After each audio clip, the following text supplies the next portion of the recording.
Midlands. BBC Three Counties Radio. Now, a former nurse from Milton Keynes has been found not guilty of criminal damage following an Extinction Rebellion protest. Tracey Mallaghan was part of a group of 9 who admitted to using hammers and chisels to break windows at HSBC's London headquarters in April 2021. They were all found not guilty of criminal damage. Tracey joins me on the line now. Good morning to you, Tracey. Good morning to you, Andy. I think I lost my hope in people, but found it in a courtroom in London. Well, look, let's go right back to the beginning. Tell us what happened in April 2021. What was it all about? Well, for me, it started in October 19. I'd never considered myself political, certainly still don't consider myself an environmentalist. I thought the ozone layer had been fixed with the Montreal Protocol. I thought Swampy in the 90s and all them people up trees were a bit divvy, and I didn't even vote in Brexit. It was all just confusing to me. But then I heard a tiny news clip in October 19. There were crusties, as Boris Johnson put it, in London, saying a climate emergency had been declared and that people should act like it. And I honestly, Andy, I thought, what are they talking about? Can't be an emergency. So I went off to London and there was lots of people on the streets and it was very nice, but I just didn't want to believe it. And I didn't want to be, you know, an activist, as they call it. So I went to a local council meeting in Milton Keynes, where I live, about the climate emergency. And one of those councillors said, we can't tell people the truth unless we make it happy, because people will get depressed and do nothing. And I didn't get depressed and do nothing. I picked up a hammer and a chisel and went to a bank to carefully crack a window.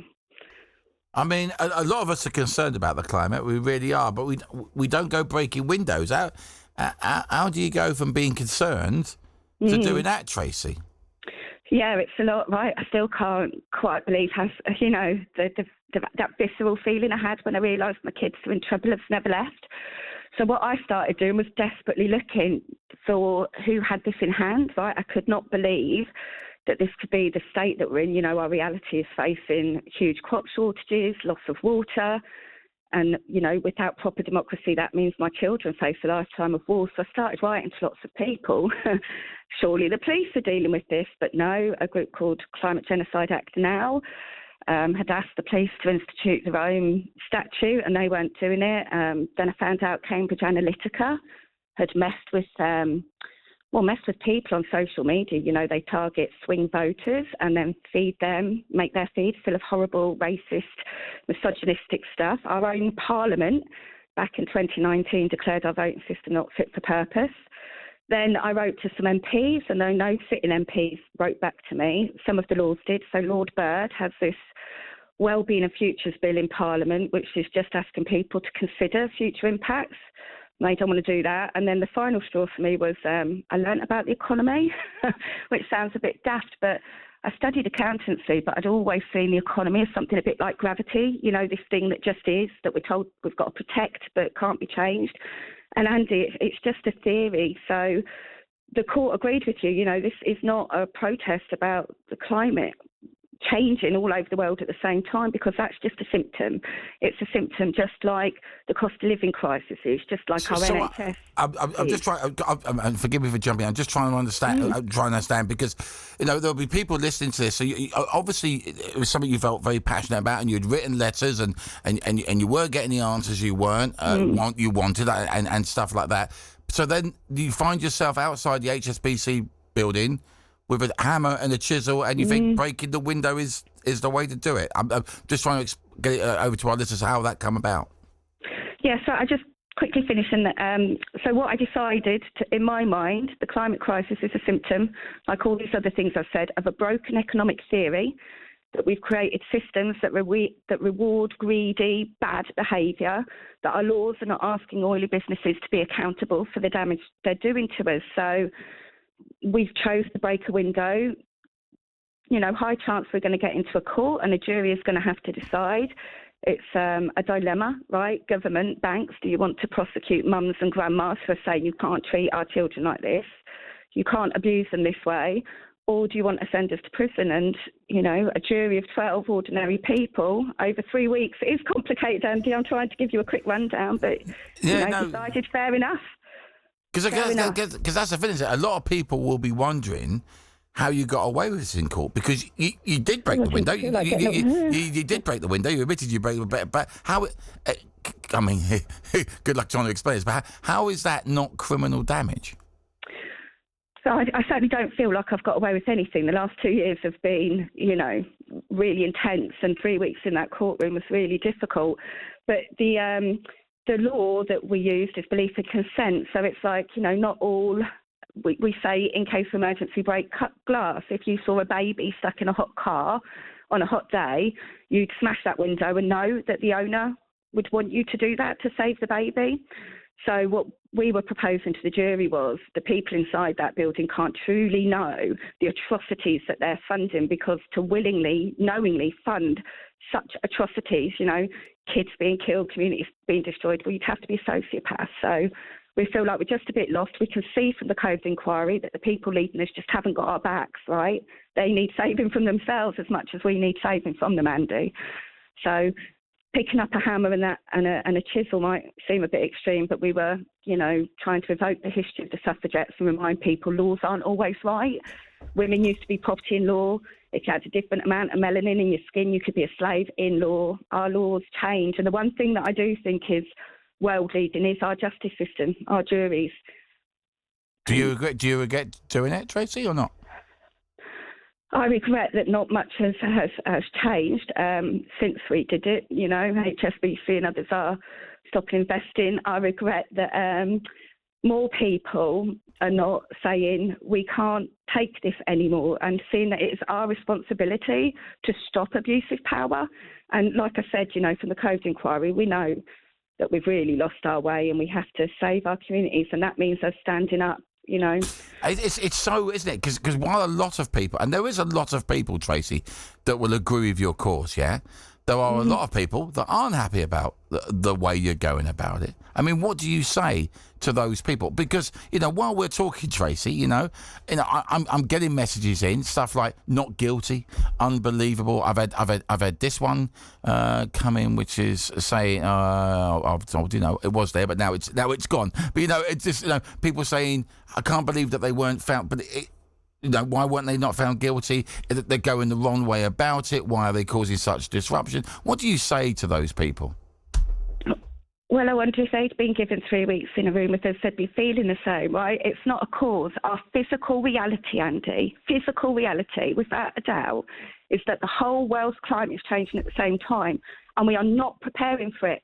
Now, just like with the COVID pandemic, they made a right mess of that, but they knew. And if we'd been allowed to prepare in our communities, if we'd have been allowed to consider what we need instead of what makes the best profit, that COVID pandemic would not have been so bad for so many of us. We know they were happy to kill our elderly, and they're doing the same. The people leading us know that the whole world's climate is changing at the same time, and they only want to save themselves and make more money, feather their own pockets. So I know that this is really difficult to wrap our heads around, but our kids are in trouble. Life is changing, and we either prepare for it and we face the horrible truth together, or we let these Egypts make money and sell us down the river even more. And I can't stand for that. Now, you don't all have to smash windows, but please start writing to MPs, write to your councillors, get involved, because this is all of our lives.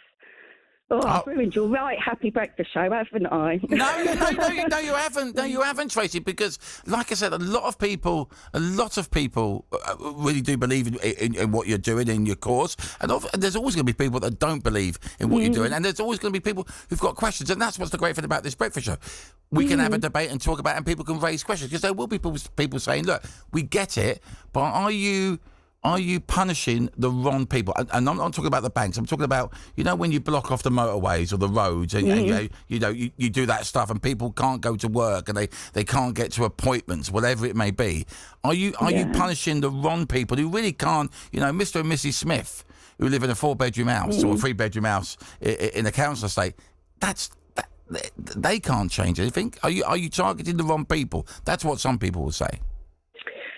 Yeah, I hear that a lot. And the truth is, our everyday lives are harming our children. You wouldn't want to be doing it just going along with your everyday life if you truly knew and understood that unless we change the way we do our everyday life, things are going to get much worse. Now, the poor people, people who are in bed poverty and are having to go food banks and stuff, their lives don't have to change very much at all.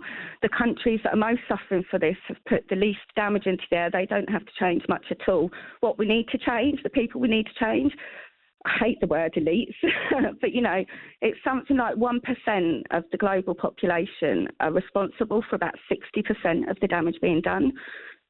So that's what we need to change. And I hate it. I share with you, there was this fella in the courtroom, in the court building. He worked there. I won't tell you what job because I don't want to get him in any kind of trouble. Not that I think he should be. But about the second week in, he said to me, "What's lovely ladies like you doing in court?" And I said, "Oh, we've smashed the bank window, suffragette style." And he said to me, "Oh, good, as long as you're not one of them people that sit on the motorway." Well, Andy, I nearly fibbed, but I was in court, so I didn't. I was a spokesperson for Insulate Britain, and I hated it. I hated disrupting people, and he got really angry with me because we had stopped him getting to a hospital appointment. And I mean, really angry, right? He said he'd run me over if he seen me out again, like a speed bump.